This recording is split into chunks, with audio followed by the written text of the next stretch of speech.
biayanya agak tinggi. Nah, ini juga yang menjadi kekeliruan juga buat masyarakat bahwa ketika dia ingin menghadapi proses hukum, mungkin dia berpikir bahwa ini membutuhkan biaya yang besar. Tapi ternyata tidak kan, justru negara memfasilitasi kita bagaimana untuk diberikan semacam bantuan kepada masyarakat bahwa inilah pendampingan hukum secara gratis.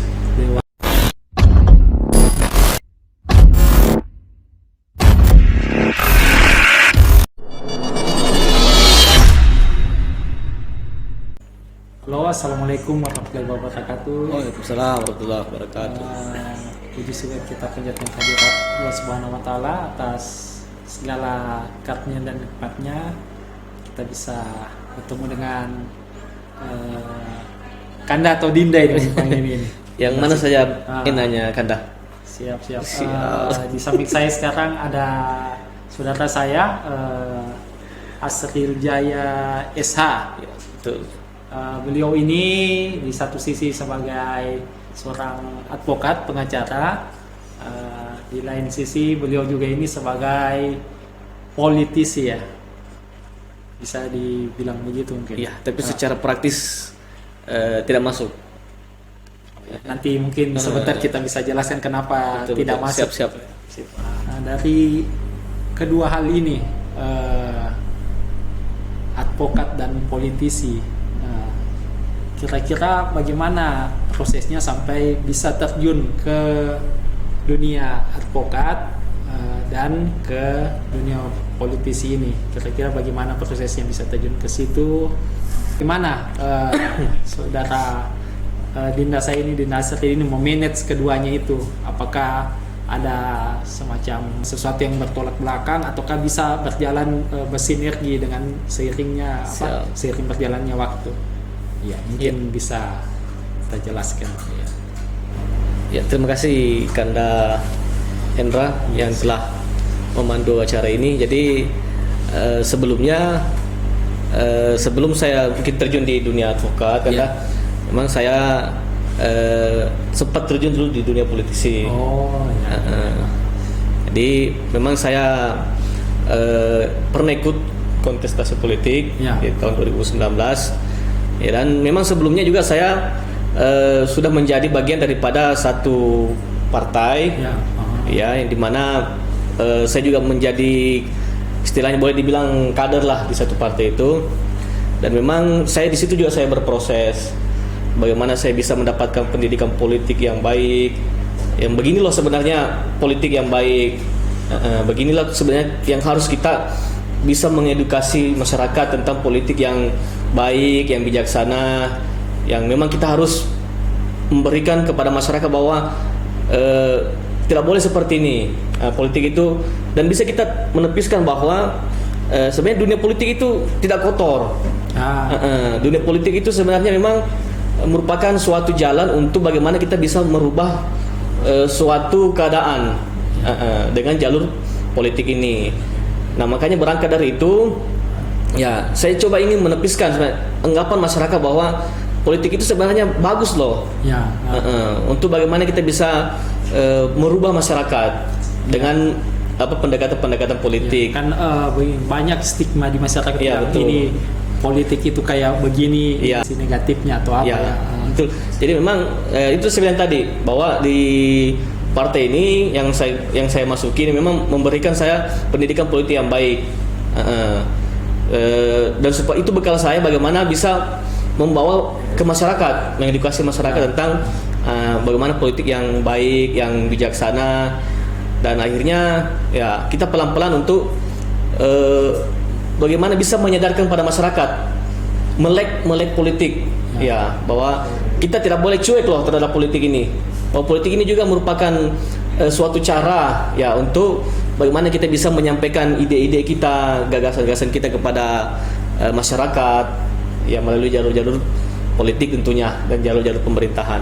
Kan tadi sudah yang politiknya, jadi terjun ke dunia advokatnya. Jadi itu melalui tahapan proses Jadi memang setelah saya berproses di satu partai itu, dan akhirnya saya diberikan peluang ini, diberikan peluang untuk coba tunjukkan kepada masyarakat bahwa kamu bisa, ya kan, kamu bisa untuk terjun di dunia politik. Dan akhirnya pada 2019 itu ya dengan modal Bismillah dan dukungan juga orang-orang sekitar, dan saya mendeklarasikan diri saya untuk maju di 2019. Nah, walaupun pada intinya ya harapan itu tidak tercapai, tapi setidaknya kita sudah ada pengalaman bahwa begini loh jalur-jalurnya. Begini sebenarnya yang kita tempuh untuk bagaimana kemudian di periode berikutnya kita bisa perbaiki apa-apa yang menjadi kekeliruan kita, seperti itu. Nah, semenjak itu ya, karena saya juga background saya kan adalah hukum. Ya, jadi basic keilmuan saya di hukum. Saya dari Fakultas Hukum USN Kolaka memang, dan saya juga ya di dalam dunia politik saya juga saya bagaimana juga memberikan pendidikan hukum kepada masyarakat, edukasi hukum, mengedukasi bahwa beginilah sebenarnya undang-undangnya, peraturannya, normanya di tengah-tengah masyarakat. Nah, makanya ya ada peluang juga pada saat itu saya mengikuti pendidikan profesi advokat. Di profesi advokat, kemudian saya mengikuti ada beberapa bulan, dan akhirnya saya bisa juga ikut untuk menjadi seorang lawyer. Alhamdulillah diberikan saya disumpah pada tahun 2020, dan itu setelah itu saya bisa beracara ya bagaimana sampai sekarang, dan memberikan edukasi tentang hukum kepada masyarakat. Jadi memang politik dan hukum ini tuh tidak bisa terpisahkan. Memang saling melekat. Supaya politik ini berada pada jalur koordinasinya, maka harus ada aturan yang mengikat supaya politik ini kita tidak keluar dari alurnya, seperti itu kan dah. Kita dari sekian tahun ini dari pelajaran yang pernah kita ambil sebagai seorang politisi dan advokat, kira-kira manfaat yang bisa kita ambil dari dua sisi ini ke masyarakat ini, manfaatnya yang lebih luas kira-kira seperti apa? Ya, jadi kalau berbicara masalah manfaat, karena memang begitu banyak ya manfaat yang bisa kita dapatkan. Pertama, ya memang kita bisa belajar menjadi bagaimana kita bisa memberikan edukasi kepada masyarakat. Nah, untuk manfaat kita sendiri, ya kita bisa bagaimana kita bisa mengembangkan diri kita, upgrade diri kita untuk bagaimana kita bisa menjadi seorang pemimpin lah minimal di lingkungan kita, seperti itu. Dan juga kita bisa memberikan kepada masyarakat bahwa inilah sebenarnya pendidikan hukum yang baik, kemudian politik hukum yang baik, seperti itu kan dah. Mungkin teknisnya seperti pendampingan hukum ya. Jadi memang kita di lawyer kan ada namanya LBH, Lembaga Bantuan Hukum, dan itu namanya LBH kan bagaimana kita bisa memberi bantuan kepada masyarakat, utamanya bantuan hukum ini secara cuma-cuma. Luar biasa sekali itu. Seperti itu. Kan masalahnya begini, biasanya di masyarakat itu kalau ada misalnya terkena kayak semacam masalah hukum atau kasus hukum, biasanya agak sulit lah karena berpikir mungkin biaya untuk berperkara atau itu mungkin biayanya agak tinggi. Ini juga yang menjadi kekeliruan juga buat masyarakat, bahwa ketika dia ingin menghadapi proses hukum, mungkin dia berpikir bahwa ini membutuhkan biaya yang besar. Tapi ternyata tidak kan, justru negara memfasilitasi kita bagaimana untuk diberikan semacam bantuan kepada masyarakat bahwa inilah pendampingan hukum secara gratis lewat LBH itu. Dan memang LBH ini kan ditujukan untuk masyarakat yang tanda kutip kurang mampu. Nah, itu juga kemudian dibuktikan dengan surat keterangan dari pemerintah setempat bahwa ketika dia ingin mendapatkan bantuan hukum kepada kepada LBH oleh seorang advokat atau lawyer, dia juga harus tentunya menyertakan bahwa dia betul-betul tergolong sebagai masyarakat yang kurang mampu. Dan itu dijamin oleh negara. Memang baik itu dari konsultasi, kemudian pendampingan, ya sampai di tingkat penyidikan dan persidangan seperti itu kan dah. Ya, ini kan ya kalau masyarakat awam kan belum terlalu tahu ini ya. Itulah hadirnya Dinda Sril di sini ya, mengedukasi dan menyebarkan informasi. Betul. Ini kan yang selama ini banyak sekali yang belum paham lah, yang belum tahu masalah pendampingan hukum ini. Ternyata negara menjamin itu. Ya, negara menjamin bahwa kita masyarakat kurang mampu juga bisa mendapatkan pendidikan hukum, pendampingan hukum secara gratis. Ya, seperti itu kan, Kak. Luar biasa sekali. Oke, ini kan sudah berjalan mungkin sekitar beberapa tahun. Ya, kira-kira mungkin harapannya ke depan ini Dinda Sril ini mau apa? Ini dunia politik sekarang mau diarahkan kemana supaya lebih baik? Dunia advokat ini mungkin harapannya Dinda Sril, proyeksinya ke depan seperti apa supaya mungkin dua dunia ini menjadi lebih baik lagi. Iya, betul. Jadi memang kalau kita berbicara masalah politik Anda, jadi memang itu kan setiap warga negara berhak untuk menyatakan pendapat politiknya. Iya.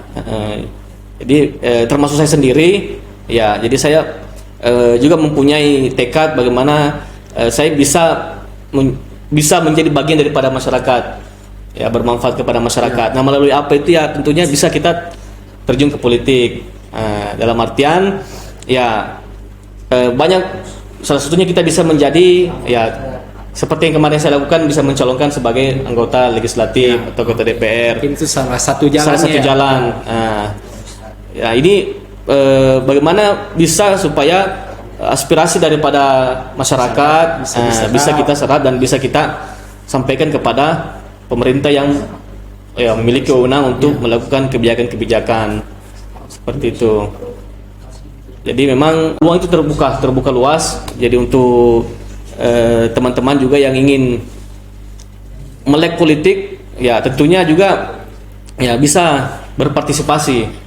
Jadi jangan kita juga harus tahu ini politik seperti ini. Jadi kita jangan juga menganggap tahu bahwa politik itu terlalu kaku. Ya, betul. Jadi bagaimana kita bisa menikmati politik ini dengan fun, dengan perasaan yang gembira, riang gitu kan. Ya, jangan kita memaknai politik ini sebagai hal yang kaku. Ya, karena kan ini kan momennya. Jadi kita menikmati, mengambil bagian daripada itu. Ya, seperti itu kan, dah.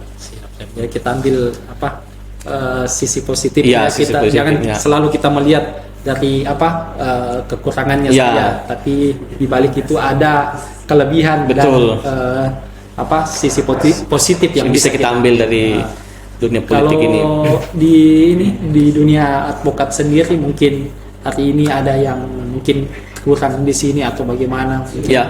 Jadi untuk advokat kan juga saya masih baru kan di dunia advokat ini, mungkin kurang lebih dari 3 tahun saya terjun secara sah karena saya disumpah pada tahun 2020 dan beracara pada dimulai tahun 2020 itu.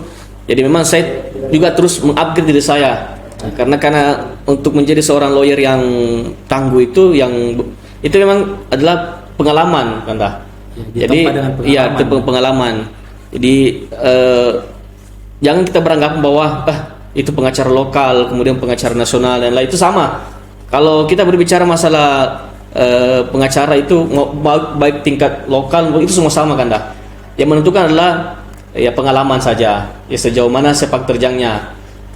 Termasuk saya sendiri juga ini kan juga saya sementara belajar dan terus meningkatkan memperbanyak pengalaman dengan tentunya belajar dari senior advokat senior, ikut ambil peran di situ, bagaimana kita bisa menangani perkara secara bersama-sama. Di situ kita bisa mengambil pelajaran.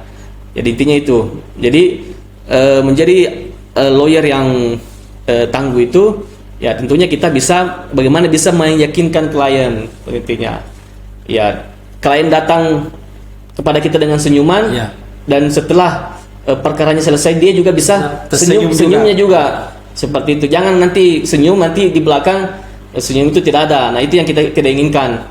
bagaimana supaya dia datang dengan keadaan baik dan juga selesai perkara juga dalam keadaan yang baik. Walaupun tentunya kita seorang lawyer kan tidak bisa menjanjikan bahwa apa yang di perkara itu menang, itu tidak bisa, kan itu di kode etik ya, kita tidak bisa menjanjikan kepada klien bahwa perkara ini kita harus menangkan. Tapi kita bagaimana berusaha semaksimal mungkin untuk hak-hak yang daripada klien itu bisa tersampaikan dalam persidangan kah, dalam penyidikan dan lain-lain seperti itu kan, Pak. Siap. Kalau suka dukanya dalam dua sisi ini tadi, tentunya setiap profesi kan mempunyai mempunyai ada sukanya ada dukanya ya. Begitu pula juga dalam dunia advokat ya, dunia lawyer ini memang ya begitu banyak suka dukanya ya. Kalau kita berbicara masalah sukanya kan tentunya memang ya yang namanya lawyer kan juga adalah jasa kan dah. Ya, betul. Jadi kita menjual jasa, dari jasa itu kita juga mendapatkan fee daripada itu. Tentunya juga ini kan profesi. Nah, jadi jasa itu juga bisa kita sebagai bisa dibilang sukanya kan begitu. Sukanya. Kemudian juga dalam bidang bahwa kita merasa puas ini bisa membantu masyarakat. Walaupun pada tentunya ada perkara-perkara juga yang memang ini secara gratis. Dan memang kita yang terjun di dunia LBH itu wajib untuk mendampingi.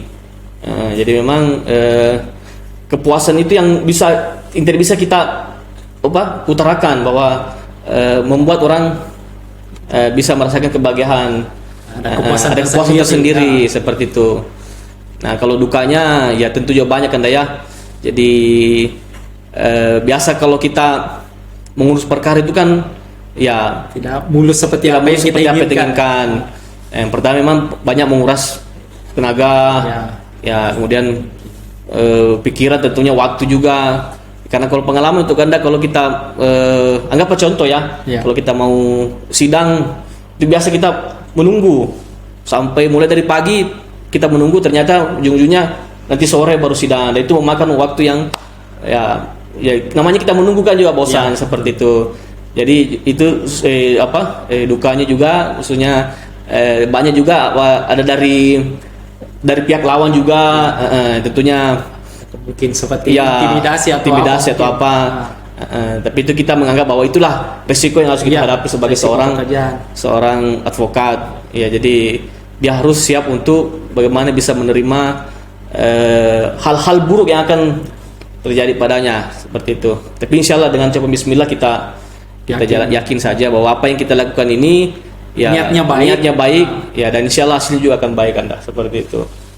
Mungkin ini yang terakhir ini, biasanya ini kan pekerjaan selalu ada resikonya. Anggapan keluarga kan biasa ada resiko. Pekerjaan mungkin biasalah minta keluarga mungkin ada yang negatifnya, ada yang buruknya, ataukah mungkin mereka terlalu sayang dengan kita jadi mungkin overprotective. Ya memang pada awalnya memang awal-awal saya menekuni dunia advokat ini mereka juga berpikir seperti itu.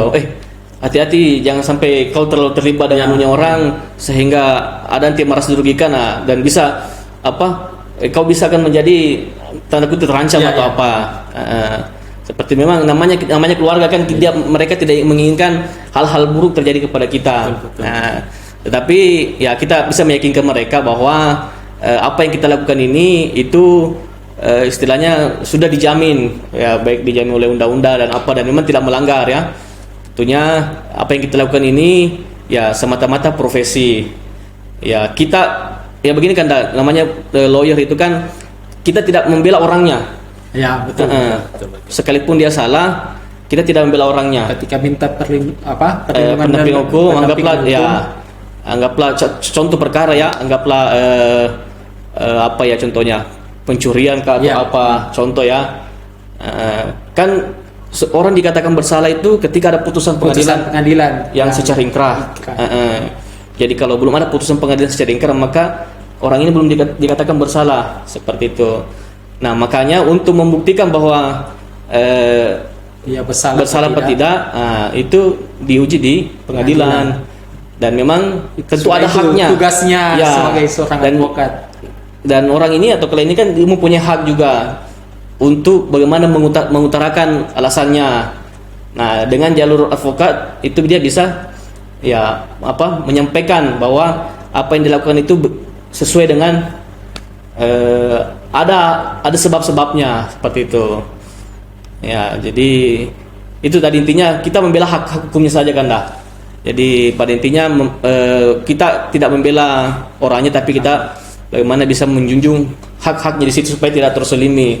Yang tadinya dia hanya mendapatkan hukuman tidak terlalu berat, tapi ketika dia tidak didampingi itu bisa menjadi hukumannya lebih berat karena dia tidak bisa mengutarakan atau menyampaikan bahwa begini sebenarnya yang dilakukan ada alasan-alasannya seperti itu kan dah. Sesuai dengan koridor hukum. Jadi hukum, ya. Dia secara langsung merasa terwakili untuk membela haknya kepentingan hukumnya.